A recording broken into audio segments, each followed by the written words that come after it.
नमस्कार दोस्तों, मैं हूं सुरजीत श्याम, आप देख रहे हैं वर्कर वॉइस डॉट इन। दोस्तों, आप में से जिन लोगों का भी सहारा इंडिया के अंदर पैसा फंसा हुआ है, अभी का लेटेस्ट अपडेट क्या है वो जानना चाहते हैं, और साथ ही जिन लोगों ने माननीय दिल्ली हाई कोर्ट के आदेश के हिसाब से सेंट्रल रजिस्ट्रार को क्लेम नहीं किया है, वो भी बार बार यही कमेंट्स करके पूछ रहे हैं कि क्या हमें अब से क्लेम करना चाहिए या नहीं करना चाहिए। तो आज इसी के बारे में जानकारी दूंगा।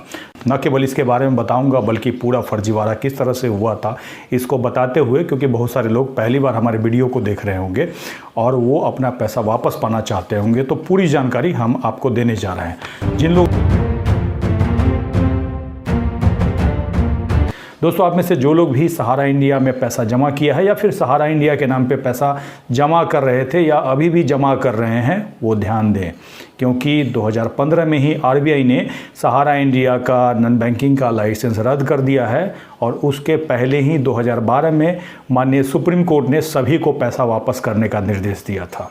और वो पैसा डायरेक्टली नहीं करना था, यानी कि एजेंट के माध्यम से नहीं करना था, और आप लोग बार बार एजेंट के पास जाते रहे। उस समय किसके मार्फत करना था, यानी कि किसके द्वारा करना था, तो सेबी के द्वारा।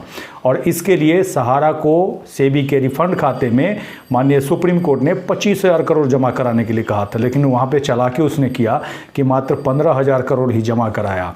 और तो और आपका एजेंट के माध्यम से कहिए या फिर वहाँ के ऑफिस के माध्यम से कहिए, आपका जो पैसा है पहले क्यूसॉप के अंदर कन्वर्ट किया गया, उसके बाद अलग अलग सोसाइटी के अंदर कन्वर्ट कर दिया गया। और जब आपका पैसा पूरा होता है, यानी कि मैच्योर होता है, तो एक नए सोसाइटी का पेपर पकड़ा दिया जाता है जो कि अलग अलग स्टेट के अंदर है। और जब इसी तरह का शिकायत सेंट्रल रजिस्ट्रार को मिलने लगा, तो नवंबर 2020 में सेंट्रल रजिस्ट्रार ने सहारा का जो भी सोसाइटी है उसको भी पैसा जमा करने और रिन्यू करने से रोक लगा दिया, जिसकी जानकारी आपको शायद पहले नहीं मिली होगी और अब जा कर के मिल रही होगी कुछ दिन से, यानी कि पिछले साल से मिल रही होगी, जब से हम आपको बता रहे हैं। और तो और बता दें, ये फर्जीवाड़ा चल रहा था, लोगों को यही बताया जा रहा था कि सहारा इंडिया में ही आपका पैसा जा रहा है, जिसको हमने 16 फरवरी 2022 को पूरे देश को बताया, उसका भंडाफोड़ किया कि किस तरह से लोगों से पैसा ठगा जा रहा है।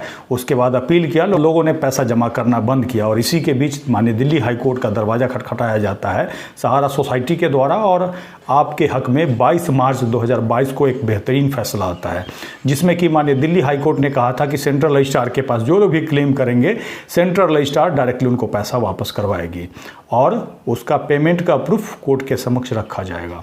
और इस जानकारी को हमने पूरे देश के लोगों को शेयर किया। शेयर करने के साथ ही आपके कमेंट्स करने के बाद, आपके अनुरोध करने के बाद, हमने एक फॉर्मेट भी बना करके दिया। लाखों लोगों ने उस फॉर्मेट के माध्यम से सेंट्रल रजिस्ट्रार को क्लेम किया।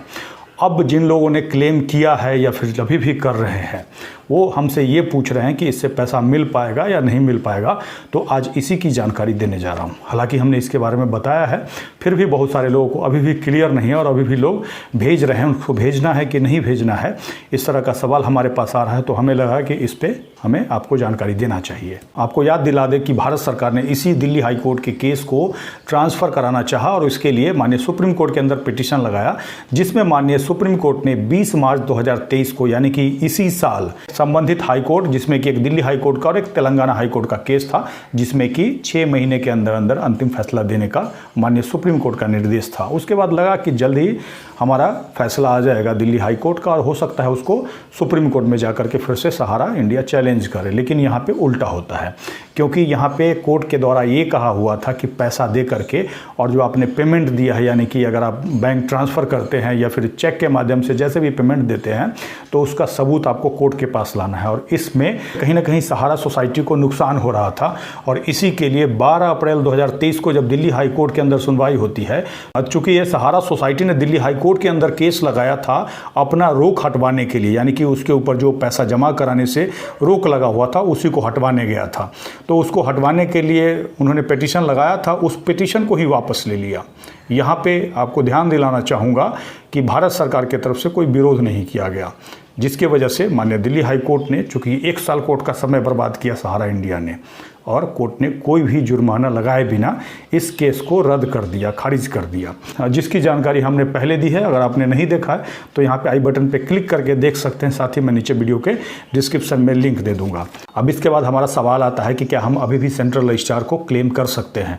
तो आपको बता दूं कि हम जो सेंट्रल रजिस्ट्रार को क्लेम भिजवा रहे थे या फिर भेज रहे थे दिल्ली हाई कोर्ट के इसी केस के 22 मार्च 2022 के आदेश के हिसाब से, तो जब केस ही खत्म हो गया तो उसको रेफरेंस करने से कोई फ़ायदा ही नहीं होगा।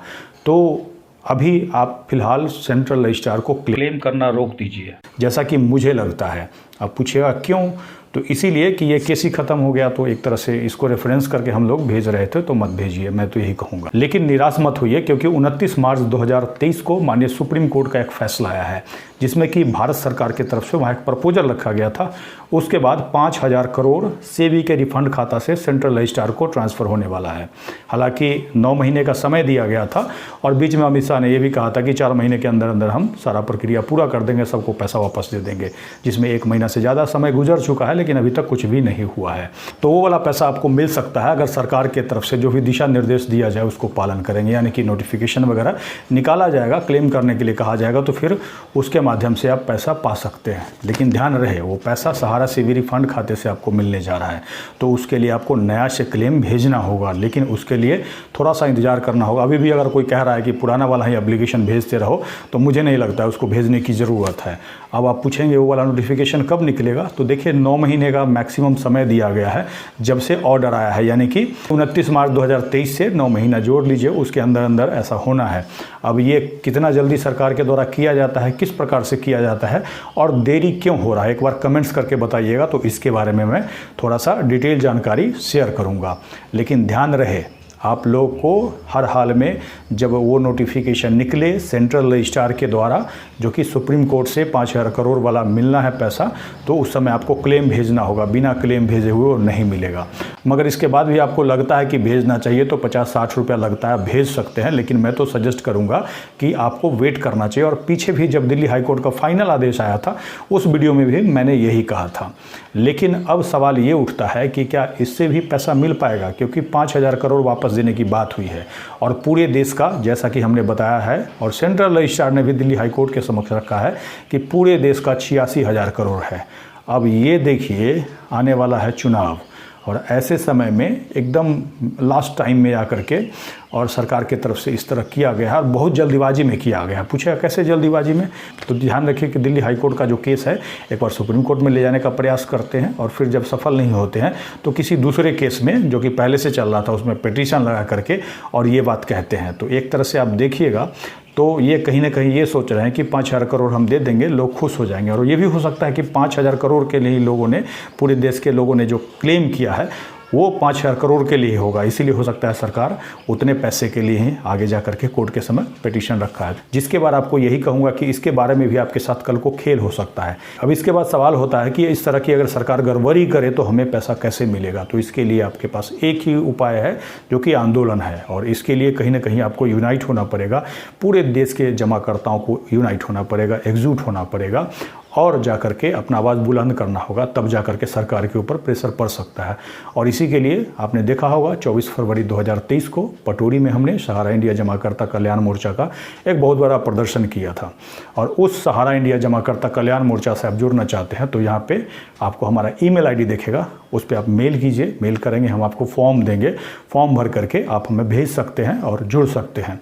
हर जगह जब आप जुड़ना शुरू हो जाइएगा, लोगों को जोड़ने लगिएगा, तो जा करके पूरे देश के अंदर एक भूचाल आएगा और एक तरह से सरकार के ऊपर बहुत बड़ा दबाव होगा और उसी के माध्यम से आपका पेमेंट मिल सकता है। आगे भी हम इसी तरह आपको जानकारी देते रहेंगे। आप अपनी राय कमेंट्स में लिख करके बता सकते हैं कि आगे हमें और क्या क्या करना चाहिए। आप हमें फेसबुक पे देख रहे हैं तो पेज को लाइक करेंगे, यूट्यूब पे देख रहे हैं तो चैनल को सब्सक्राइब करेंगे, वीडियो को अधिक से अधिक शेयर करेंगे ताकि अधिक से अधिक साथियों तक जानकारी पहुँच पाए। इसके साथ ही विदा लेता हूँ, जल्द ही एक नई जानकारी के साथ मिलते हैं। धन्यवाद।